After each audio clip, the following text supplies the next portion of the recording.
son regard très libre, forcément. Hein, il est 8h16. 5h-10h, le Grand Matin Sud Radio. Oui, bonjour Elisabeth. Bonjour à tous, bonjour Lisiane. Oui, voilà, vous venez d'entendre effectivement Madame le proviseur de Saint-André de Cubzac, en Gironde plus précisément. Alors, vous voulez nous parler, Elisabeth, de Jean-Michel Blanquer et des professeurs en colère, justement. Oui, alors vous savez que dans l'affaire... Jean-Michel Blanquer était hier l'invité de France Culture, hier matin. Bon, une chaîne concurrente, on ne va pas la citer, mais c'est fait. D'accord. Voilà, dans l'affaire Mila, vous savez qu'il a clairement, le ministre de l'Éducation a clairement et bruyamment défendu le droit au blasphème. Eh bien, lui-même n'hésite pas à blasphémer quelques-unes des croyances les plus ancrées chez les professeurs. Oui. Et en commençant par ce qu'on pourrait appeler la religion bourdivine, un mot qui a été forgé en référence à l'œuvre du sociologue Pierre Bourdieu. Il y a beaucoup de choses qui ont été faites au nom des théories de Bourdieu qui nous ont conduit à plus d'inégalités que d'égalité. L'édulcoration des savoirs, par exemple, c'est un exemple typique. On dit, comme la culture classique serait une culture bourgeoise, il faudrait finalement ne plus la transmettre parce que sinon on avantage des enfants de bourgeois. Ça, c'est typiquement une fausse idée. Oui. Bon, vous ne pouvez pas parler de religion au sujet d'un intellectuel. Si, un petit peu, parce que la reproduction, donc le livre phare de Pierre Bourdieu, qui est paru en 1970, ou plutôt les résumés sommaires qui en a été fait, eh bien c'est devenu la Bible du monde enseignant. La thèse de ce livre, c'est que l'école favorise et légitime les inégalités sociales. Vous entrez pauvre, en gros, vous sortez pauvre. C'est ça qu'elle nous dit. Et que les enfants d'ouvriers restent finalement, il n'y a pas d'ascenseur social par l'école.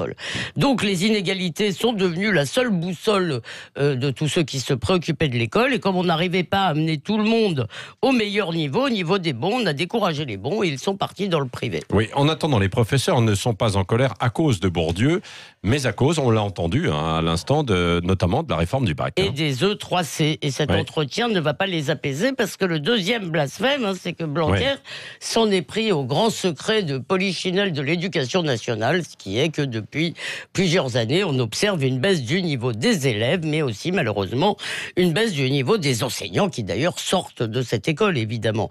Et le ministre a donc déclaré dans le même entretien que les professeurs devraient se mettre à niveau dans leur discipline, bref, qu'ils devraient travailler plus. Et sur ce point, mais j'assume qu'en effet, nous voulons rehausser le niveau général et que c'est la plus forte des mesures sociales que l'on peut prendre.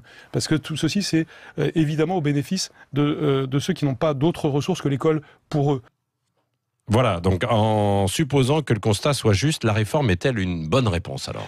D'abord, le constat, me semble-t-il, est une partie de la solution, parce que le déni sur cette question du niveau, ça fait des années qu'on nous dit, alors on nous dit plus que le niveau monte, on nous l'a dit longtemps, mais il y a quand même un déni sur la baisse du niveau. Eh bien, on arrive à une situation où arrive à la faculté, à l'université, des gens qui ne savent pas vraiment, qui ne maîtrisent pas les savoirs fondamentaux, et notamment qui n'écrivent pas correctement. Et puis, par définition, on voit maintenant les effets négatifs du changement. Votre invité en a parlé tout à l'heure.